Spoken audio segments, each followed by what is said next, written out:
بسم الله الرحمن الرحيم. الحمد لله رب العالمين، والصلاة والسلام على أشرف الأنبياء والمرسلين سيدنا محمد وعلى من اتبعه بإحسان يوم الدين.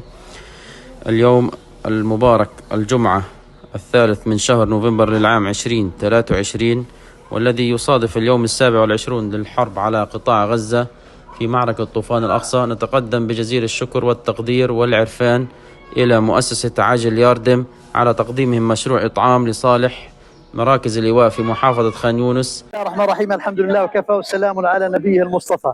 يقول الرسول صلى الله عليه وسلم: المؤمن للمؤمن كالبنيان المرصوص يشد بعضه بعضا. بفضل الله تعالى يتيم لير فاكس تقدم الوجبات الفردية لأهل قطاع غزة اليوم التاريخ 5 نوفمبر 2023. نسأل الله أن يتقبل منهم. بورك لكم في عطائكم وجعله الله في موازين حسناتكم، والحمد لله رب العالمين.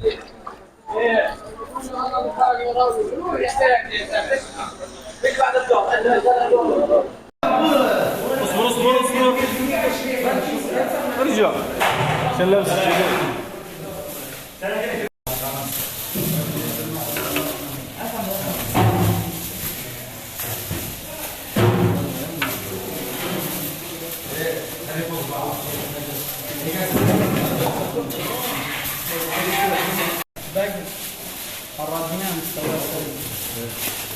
قول له كنت تلعب في الجودي. يلا